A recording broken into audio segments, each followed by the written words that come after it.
Forces of the Philippines, mabigyan ko ng support sa inyong Commander-in-Chief. Hindi sa tayo, sa taong bayan.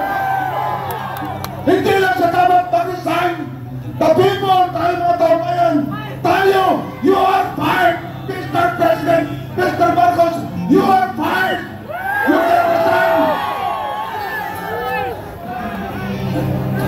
Muli, sa ating mga kapulisan, sa ating mga kasukaluan, ang ating chief of staff, ang inyong Commander-in-Chief ay hindi lamang magtatakaw. Ito ay isang dapat, ito ay isang tratadit. Kaya dapat siya ay ating tanggalin, palisin, at ikulong ng kababayan. Mga kasama, ito lang po, atras po tayo. Hindi pa ho tapos ang pangyayari ngayon. Una ho sa lahat, pasalamatan natin si Senator Amy Marcos sa kanyang mga sinambit na pananalita. Nananawagan po kami sa lahat ng ating mga kababayan na malapit dito, na pumunta, makiisa, makibahagi sa ating pakipaglaban. At yung binanggit ni General Bokis, ang ating pong mga opisyales sa Armed Forces of the Philippines, ang ating pong mga opisyales sa kapulisan, ang ating pong simbahan katoliko, ang ating mga kababayan, wala lang po tayong kulay, dilaw, pink, pula, berde, magkakaisa po tayo, laban to, lahat sa bayanang Pilipino. Attorney Harold Respicio.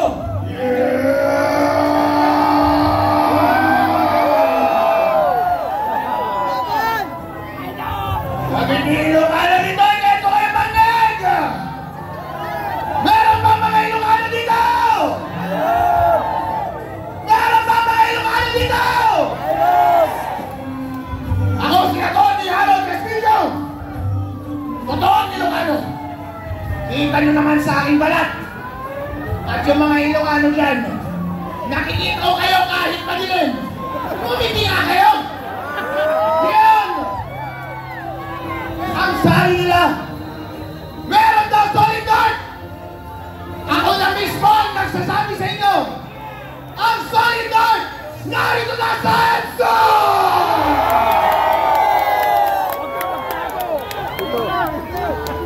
Ako ay bumahay pa! Papunta dito sa Maynila! Parang si At kung gusto kong sabihin sa inyo, ang gaganda at ang kawawa nyo pala! Ang kaputin nyo pala! Pero iisa lang ang ating damdamin! Naskam tayong lahat! Naskam pa tayo! nakita doon ka. BBM! Kamu nang pikir eh? Noon na ikaw ay nangangampanya, lagdalag ka namin! Dahil sa wakas, ibabalik mo ang dignidad ng mga Ilocano. Ilang dekada, kami ay nahihiya. Dahil kapag sabihin Ilocano, sino ang maririnig mo na politiko na malakas na nalinote? Marcos! At ilang mahabang panahon, kahihiyan na aming dinadala. Kaya nung ikaw ay bumalik, binigyan mo kami ng pag-asa. Noon yun, nagkulang-kulangan kami kung ano man ang naging pagkukulang ng iyong pamilya. Hindi namin pinansin dahil inisip namin, siguro hindi na lang gagawin ito. Siguro hindi na naman gagawin yung ginawa ng tatay niya. E medyo magaling magsalita nung una, hindi ba? Napaka-articulate. Kaya lahat ng mga Ilocano sumama sa kanya. Pero hindi natin nanilain. Sabi nga ni Ivy kanina, nag-transferin pala! Totoo, idol! Kaya pala, pagkatapos mong manalo, hindi ka na namin Pinolgar na itong si yung lakas Bongbong Marcos ay talagang ng iyong hila, pinangalanan niya yung lahat ng lakas mga ng iyong politika. kasama niya. Biglang nawala itong ikaw ay umubula. At Sino ang aming nakikita mo ba?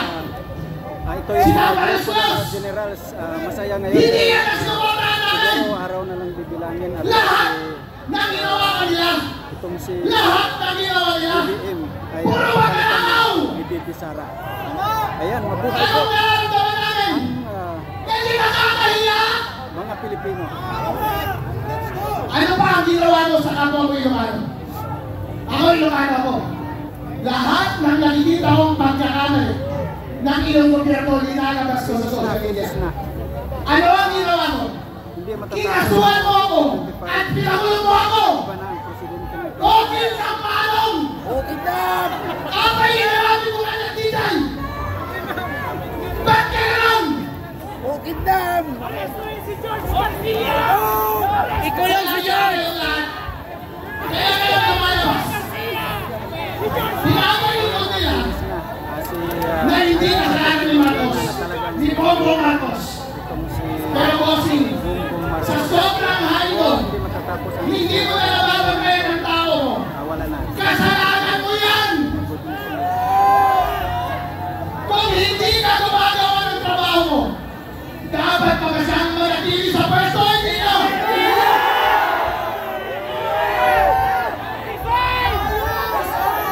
Sa lahat ng mga Pilipinong may dignidad, lahat ng mga pinakamatatapang ay narito lang.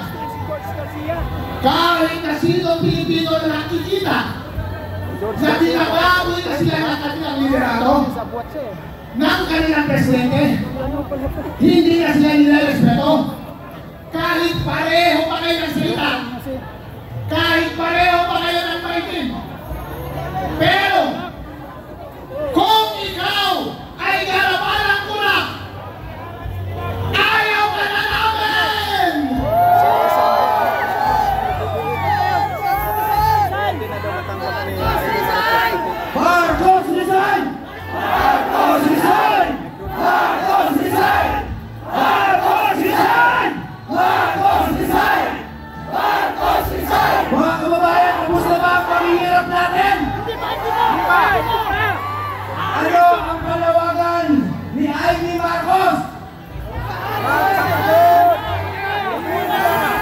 Dami din! George Garcia! Si George Garcia! George Garcia!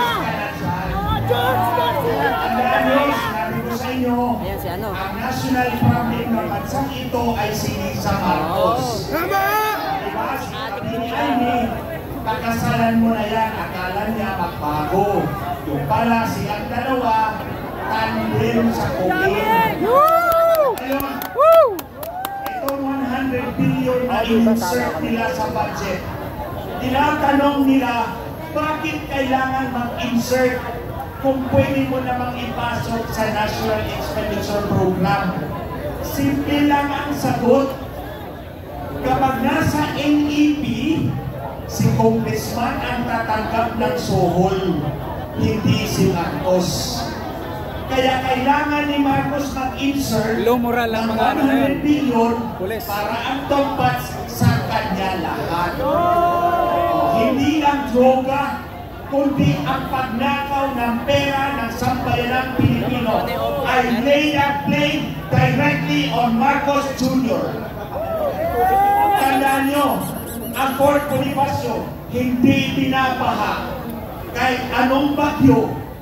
Pero bakit yung komunidad natin ulan lang, baha na at hindi na susunod ang problema dahil ninanakaw nila, and nobody exemplifies it more than this president. Ito, basta Marcos magnanakaw, alam na natin yan.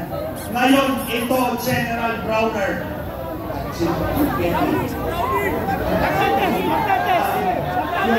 Chief PNP. Oh, kayo.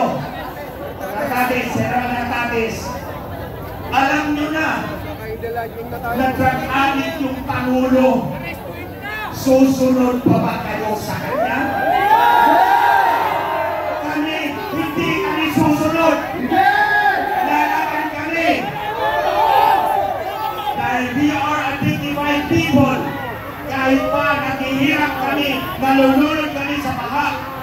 Alam namin lumaban at ayaw namin ang pangak na Pangulo. Marcos resign! Marcos resign! Marcos resign! Marcos resign! Marcos resign! Marcos resign! On behalf ng United People's Initiative sa pamumuno ni General Romeo Butis at hundreds ng military uniform personnel, maraming salamat! Ang panalo ng bayan ay dahil sa inyong lahat! Kayong nandito at yung mga kababayan natin nasa Luneta, maraming salamat po sa inyong lahat! Huling panawagan natin, General Romeo Brother Sir, nung humarap kami sa inyo, sinabi namin lahat ng problema ng bansa sa harap ng mga senior generals from J1 to J10. Ngayon yung napatunayan na ang sinasabi ng mga retired ay tama. Ngayon, General Browner Sir, inuutosan ka ng taong bayan. Chief PNP, General Nartates, inuutosan ka ng taong bayan. Itama ninyo ang mali. Huliin ninyo ang nagkasala. Pababain ang lahat ng nagtakaw. President Marcos, you are fired. Arestuhin si Marcos. President Marcos, you are fired. Romualdez, you are fired. Huling panawagan, magtawag pa kayo ng inyong mga kaibigan. Celebration natin ngayon hanggang bukas. Magsisindi tayo ng kandila. Magpapasalamat tayo at magdadasal tayo. Pasalamat sa ating dakilang Luneta.